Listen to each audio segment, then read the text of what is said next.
पा शब्द कहता है जो संसार रूपी समुद्र से पार कर दे, जो तार दे और तार करके पार कर दे, वह तप है। आप कह रहे थे कल कि संयम के दिन आप संयम रूपी यान में बैठे हो। अब उस संयम रूपी यान से जो क्या कर दे, तार दे, जो पार कर दे, वही तो सम्यक तप है। आचार्य भगवान पूज्यपाद देव ने सर्वार्थ सिद्धि में कहा है, तप्यति इति तपः, जिससे तपा जाए, कर्म क्षयार्थम तप्यति इति तपः, कर्म क्षय के लिए जो तपा जाए वह तप है। अर्थात मेरा जो तप है उसमें मुझे देखना इससे कर्म का क्षय हो रहा कि नहीं। यदि कर्म क्षय के लिए तप किया जा रहा है तो वह तप कोटि का है। यदि कर्म क्षय के लिए नहीं किया जा रहा है तो वह तप नहीं, कुतप है। और जो कर्म क्षय के लिए किया जाता है वह तप सुतप कहलाता है। तप दो तरह के हैं। बहुत सारे लोग तप करते हैं, बहुत सारे लोग तप किया करते हैं। अब वह तप पता नहीं किस कोटि का किया करते हैं। तो आचार्य लोग यहाँ पर कहते हैं सम्यक तप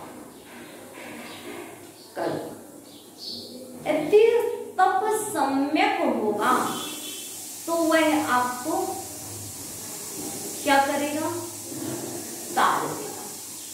यदि तप सम्यक नहीं होगा तो वह तारने में समर्थ भी नहीं होगा। इसलिए तप करने से और होता क्या है, तो आचार्य होने का तपसा निर्जरा,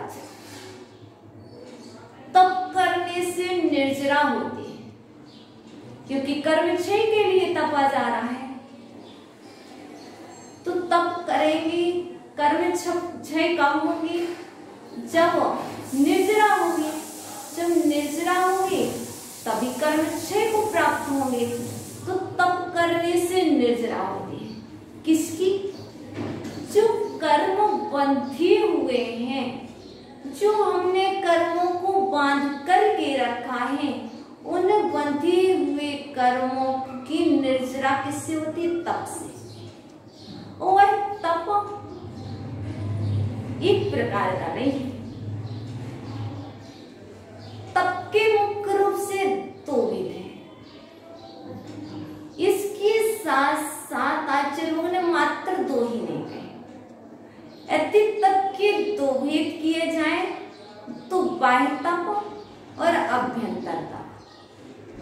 बाह्य तप के भी 6 भेद हैं और अभ्यंतर तप के भी 6 भेद हैं।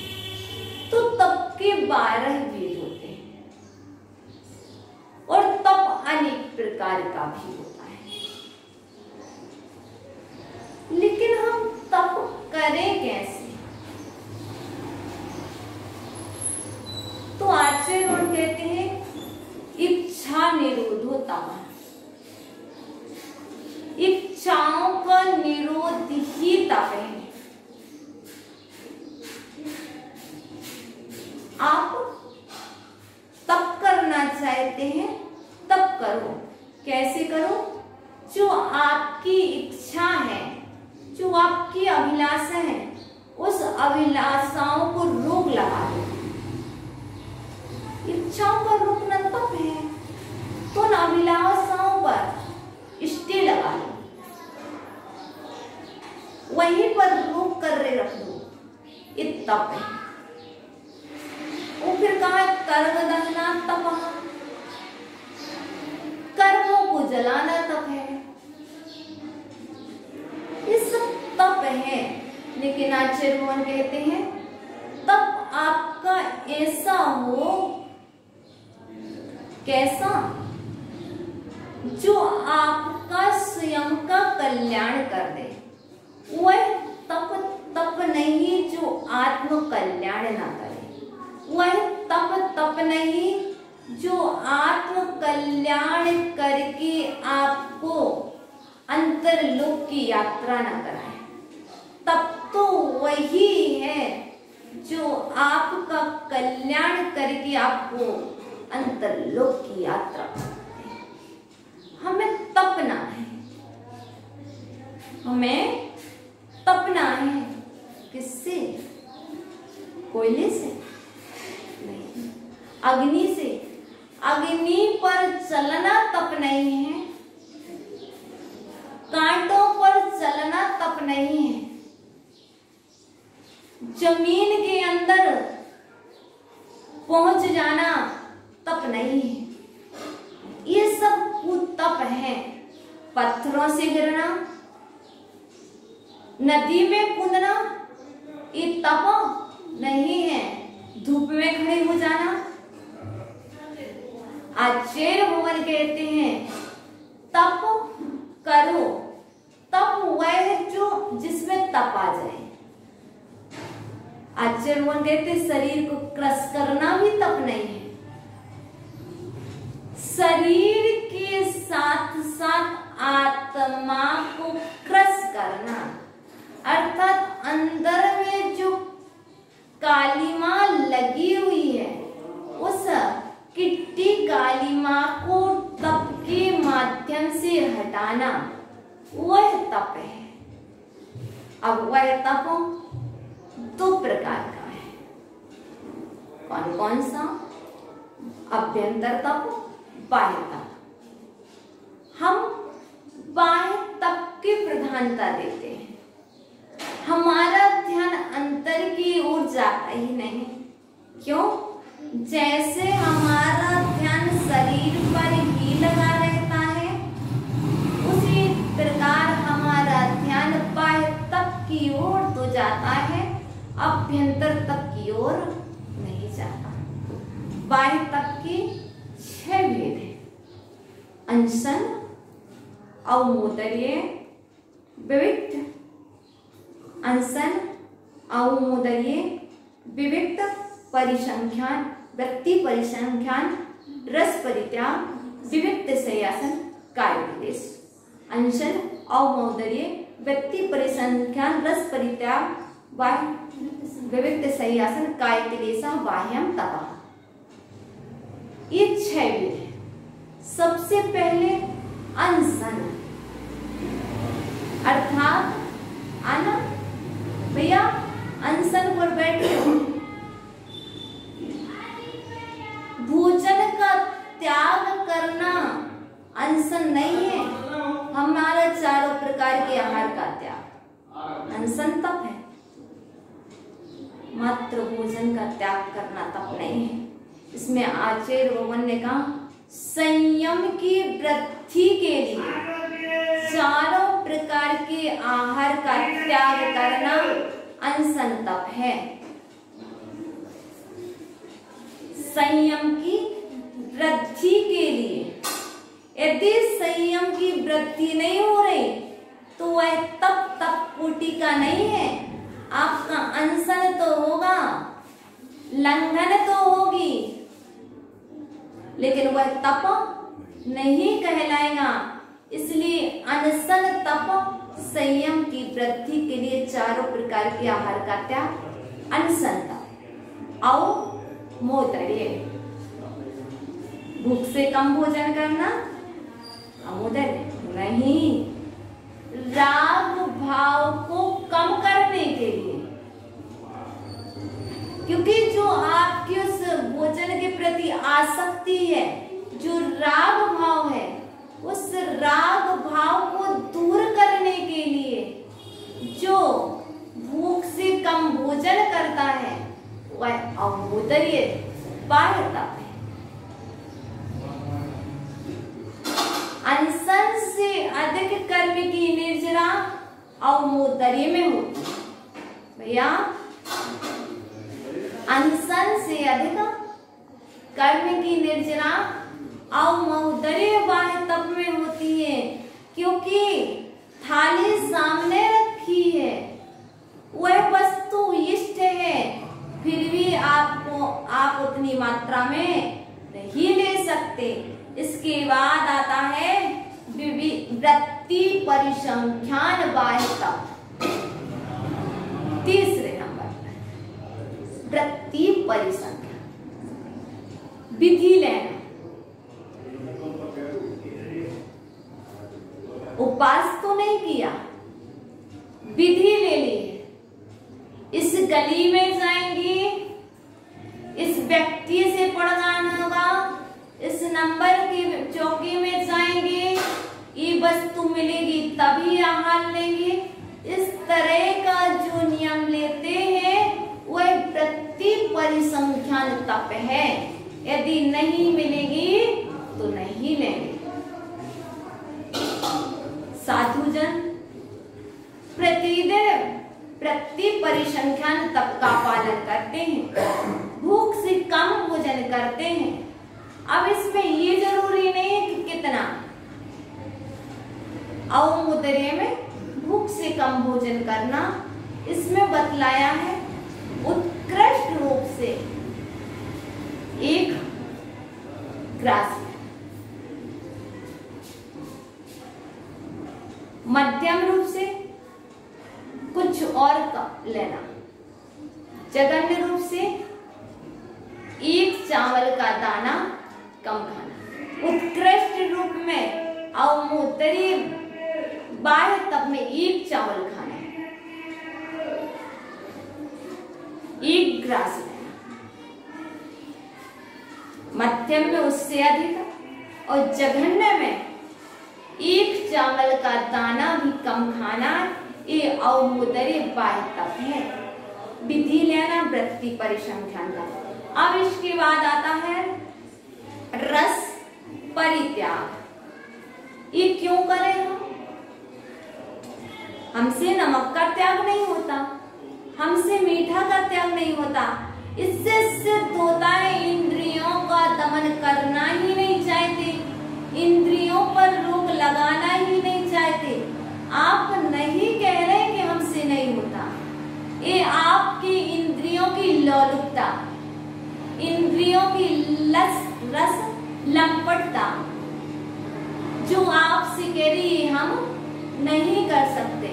इंद्रियों की जीतने के लिए, इंद्रियों का दमन करने के लिए क्या करना पड़ता है? रस परित्याग, रसों का त्याग करना, दूध का त्याग करना, दही का त्याग करना, घी का त्याग करना, तेल का त्याग करना, मीठा का त्याग करना, नमक का त्याग करना।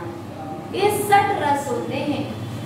इन 60 रस में से किसी भी रस का त्याग करना, लेकिन वह रस परित्याग में नहीं आएगा कि ये हमें चौके में मिलना नहीं है, ये हम लेते ही नहीं है, तो ये हमारा त्याग, ये हमारा त्याग। दही का हमारा नियम है, तेल हम लेते नहीं है, नमक हम लेते नहीं है, नहीं, त्याग करके जाइए। यहाँ पर लंपटता की बात हो रही, जो तुम्हें इष्ट है, प्रिय है, जिसके बिना तुम्हारा चल नहीं सकता, उसका त्याग कीजिए। उसका त्याग करने से कोई फल नहीं मिलने वाला। जो तुम्हें पसंद नहीं है, तो हम कितने होशियार हैं, जो हमें पसंद नहीं है, मीठा हमें अच्छा नहीं लगता, तो मीठा का त्याग। दूध हमें पचता नहीं है, तो दूध का त्याग। तेल के आइटम चौके में ज्यादा बनते नहीं है, तो तेल का त्याग। दही संगों में चलता नहीं है, दही का हमारा आजीवन त्याग है, सो 4 रस। घी ले लिया, नमक ले लिया, हमारा हमने तो 4 रस के त्यागी। आज फिर भगवान कहते हैं जिससे तुम्हारी पूर्ति हुई, सो तुमने कह रहे 4 रस के त्यागी। ऐसा नहीं है।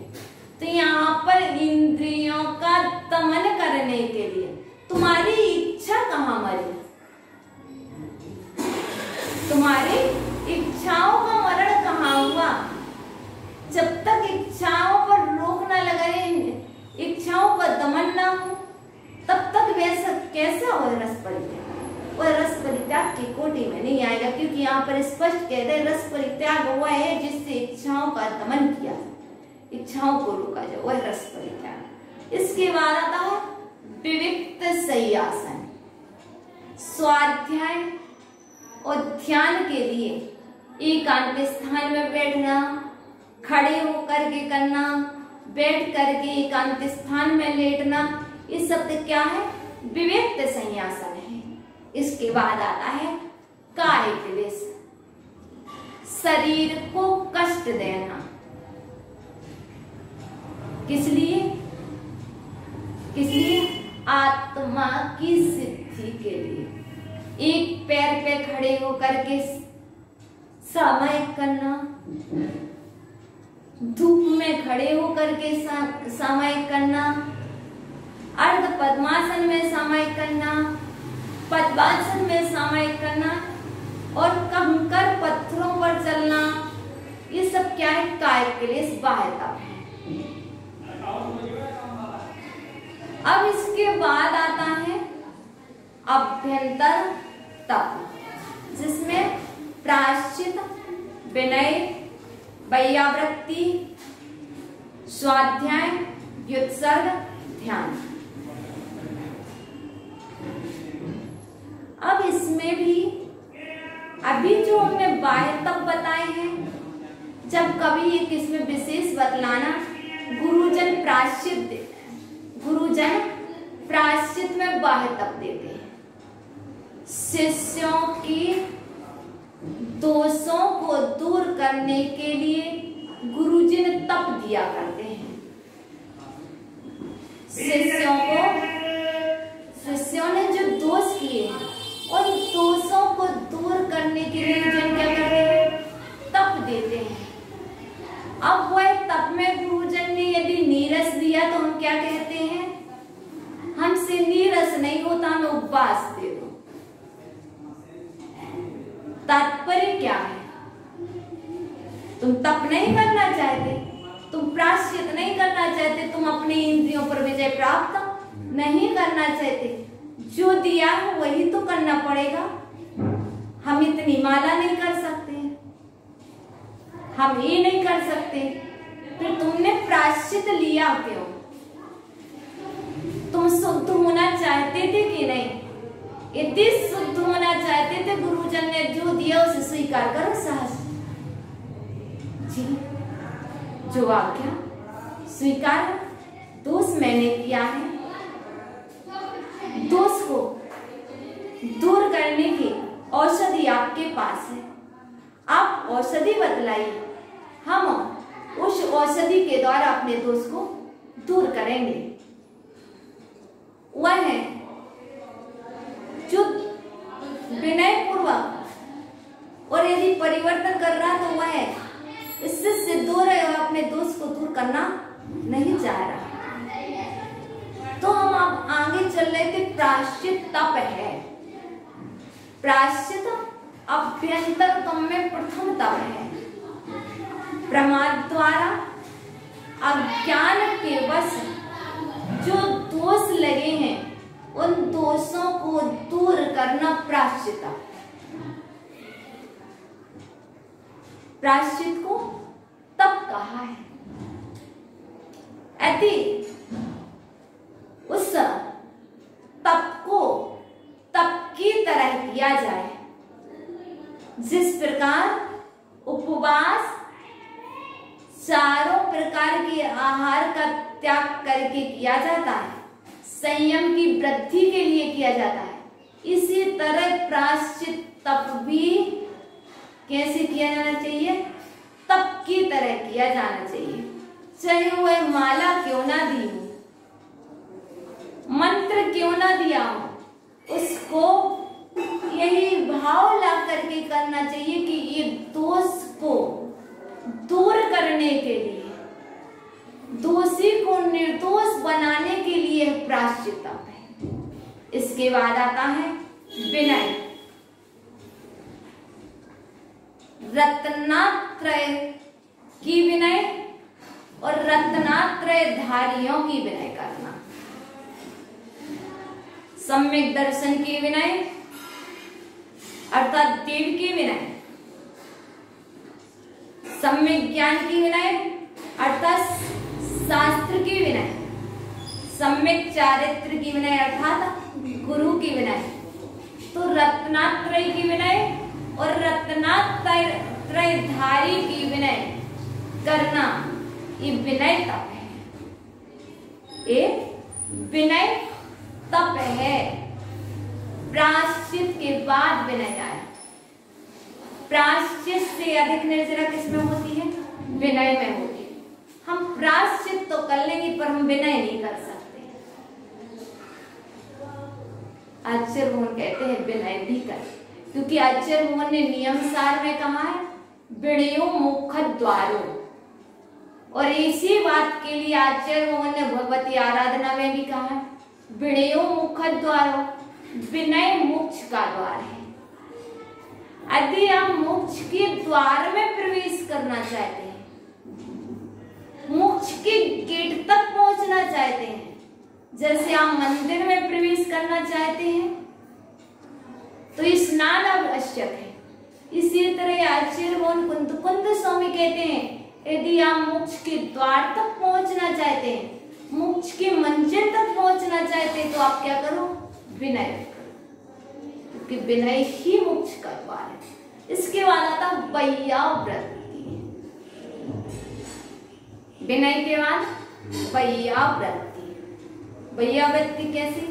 शरीर से या अन्य किसी वस्तुओं से क्या करना? शरीर से अर्थात अन्य किसी वस्तुओं से साधुओं के कष्टों को दूर करना, उनकी सेवा करना।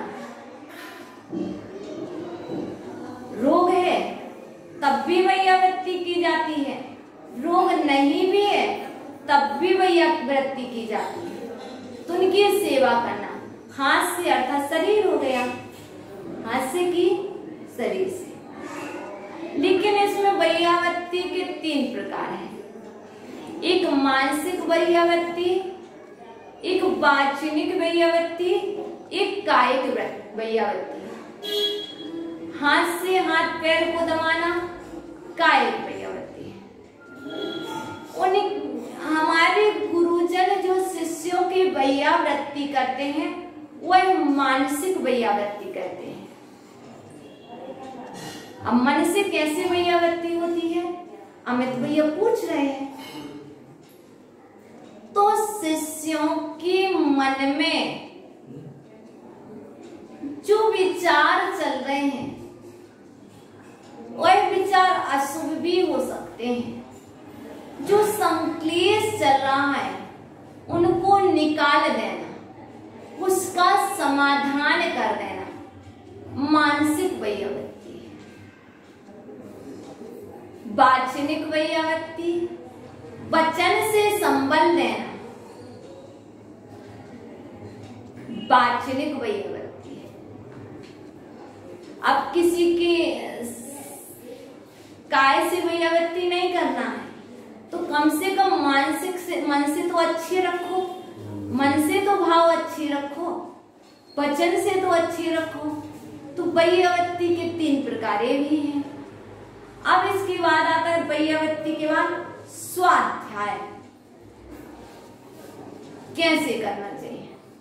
आलस का त्याग करके ज्ञान की आराधना के लिए स्वाध्याय करना, प्रमाद सहित नहीं, आलस सहित नहीं, आलस का परित्याग करके, आलस का त्याग करके स्वाध्याय करना, यह भी तप है। स्वाध्यायः परमं तपः। कहा है? स्वाध्याय परम तप है। स्वाध्याय में ही सब कुछ समाहित हो जाता है। स्वाध्याय करते हैं तो मन शुद्ध हो जाता है। जब जब स्वाध्याय करते हैं तो वचन भी शुद्ध हो जाता है, और जब जब स्वाध्याय करते हैं तो काया भी शुद्ध हो जाती, भाव भी शुद्ध हो जाते हैं। इसलिए स्वाध्याय को भी परम तप कहा है। इसके बाद आते हैं व्युत्सर्ग। व्युत्सर्ग अभ्यंतर तप आता है, जो 5वां है। इसमें बाह्य परिक्रय और अभ्यंतर परिक्रय का त्याग। बाह्य परिक्रय में क्या ले लिया है? क्षेत्र, वस्तु, सुवर्ण, धन धान्य, दासी दास को प्रमाणातिक्रमः। और अभ्यंतर परिक्रय में क्या ले लिया? बता दो। दासी दास नहीं। अभ्यंतर परिक्रय अभी बतलाते हैं। तो अभ्यंतर परिक्रय में आचार्य भगवान ने कहा है बाह्य परिक्रय का त्याग और अभ्यंतर परिक्रय का त्याग। जब इन दोनों का त्याग करोगे तब क्या होगा? आपका व्युत्सर्ग नाम का अभ्यंतर तप होगा। इसके बाद आता है ध्यान। अब ध्यान क्या कहलाएगा? चित्त की चंचलता को रोक करके किसी एक पदार्थ का चिंतन करना, अर्थात मन की चंचलता को रोक करके किसी एक पदार्थ का चिंतन करना, ये क्या है? ध्यान है। लेकिन ध्यान के भी 4 विध हैं। पिंडस्थ ध्यान, धर्म ध्यान की बात चल रही है। धर्म ध्यान के 4 विध हैं। पिंडस्थ ध्यान, पदस्थ ध्यान, रूपस्थ ध्यान और रूपातीत ध्यान, जिसके लिए आचार्य भगवान योगेंद्र देव ने ज्ञानंकुश में कहा है पिंडस्थम मंत्र वाक्यस्थम पदस्थम स्वात्म चिंतनम रूपस्थम सर्वचिद्रूपम रूपातीतम निरंजनम रूपातीतम निरंजनम। क्या बोला? पदस्थम मंत्र वाक्यस्थम, मंत्र वाक्यों का स्मरण करना, मंत्र वाक्यों का चिंतन करना पदस्थ ध्यान है। जैसे नमो अरिहंताणम, यह एक पद है, यह एक पद है। इसका चिंतन करना, इसमें कितने अक्षर हैं? 7। इसमें कितनी मात्रा है? 11। इसका चिंतन करना ये पदस्थ ध्यान है। इसके बाद आता है पिंडस्थम, स्वात्म चिंतनम, स्वामी निज की, आत्मी आत्मा, स्वकीय आत्मा का चिंतन करना, निज आत्मा का चिंतन करना पिंडस्थ ध्यान है। मैं कौन हूं, मैं कैसा हूं, इत्यादि सब कुछ तरह का आत्मा का चिंतन करना ये पिंडस्थ ध्यान है। पहला पदस्थ, दूसरा पिंडस्थ, तीसरा आता है रूपस्थ ध्यान। रूपस्थम सर्वचिद्रूपम, अर्थात अरहंत परमात्मा, अरहंत परमेष्टि जो समूह शरण में विराजमान है, जिन्होंने चार घातिया कर्मों को नष्ट कर दिया है, ऐसे 13वें गुण स्थान वर्ती अरहंत भगवान का चिंतन करना क्या है? रूपस्थ ध्यान है।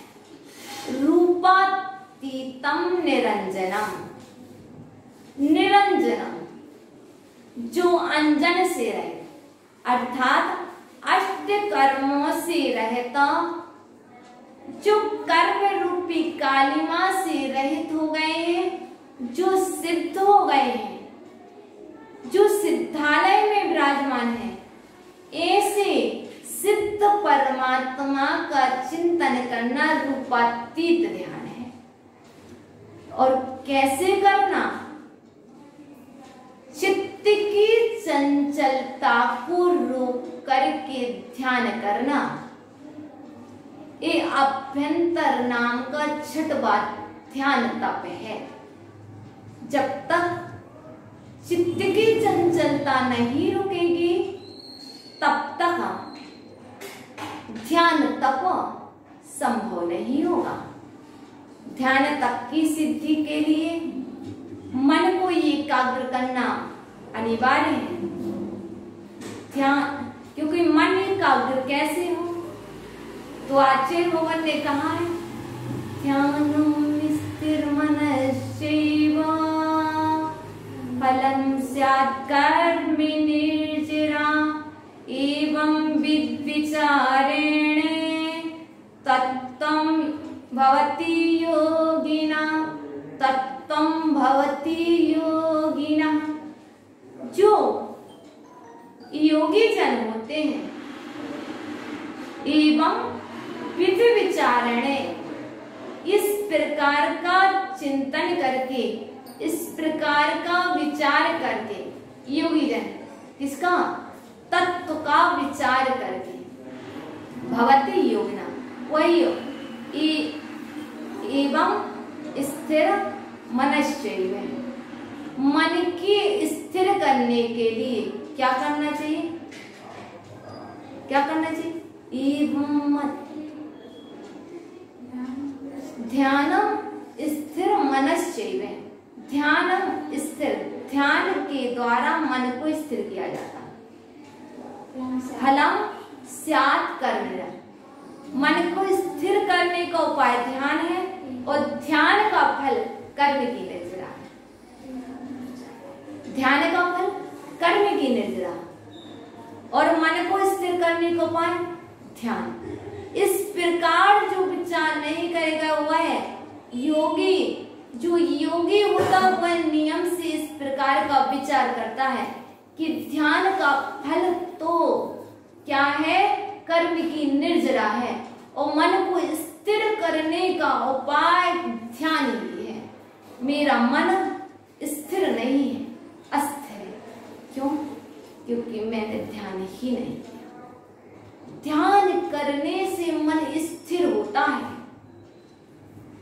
जो ध्यान नहीं करता उसका मन स्थिर नहीं होता। इसलिए ध्यान करो। और जो ध्यान करता है वह ध्यान के काल में कैसा होता है?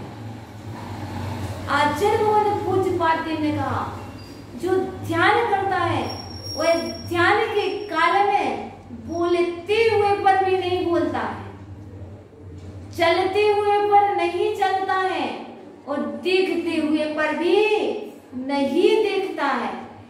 तो फिर क्या करता है? वह अचल रहता है, अटल रहता है। चाहे कोई उपसर्ग करे, चाहे कोई कुछ करे, क्योंकि ब्रवन्नपि ही ना ब्रूते गच्छन्नपि न गच्छति स्थिरीकृतात्म तत्त्वसु पश्यन्नपि न पश्यति। स्थिरीकृतात्म तत्त्वस्तु, जो अपने आत्मा में स्थित है, अर्थात जो ध्यान में स्थित है, वह ब्रवन्नपि न ब्रूते, बोलते हुए पर भी नहीं बोलता है, और गच्छन्नपि न गच्छति, चलते हुए पर भी नहीं चलता है। वो अंदर से चल रहा है फिर भी क्या है? स्थिर ही है। वह आत्मा से बोल रहा है, वह अपने आप से बात कर रहा फिर भी वह नहीं बोल रहा। पश्यन्नपि न पश्यति, देखते हुए पर भी वह अपनी आत्मा को देख रहा है, अपने अंदर परमात्मा को देख दिख रहा है तो वह दिखते हुए पर भी नहीं दिखता है। ऐसे ध्यान की महिमा है, ध्यान तप है। जितनी निर्जरा ध्यान के माध्यम से होती है उतनी निर्जरा किसी भी तप से नहीं होती है। 12 तत्वों में श्रेष्ठ तो 12 ही हैं, लेकिन अंतिम जो ध्यान तप कहा है इससे सब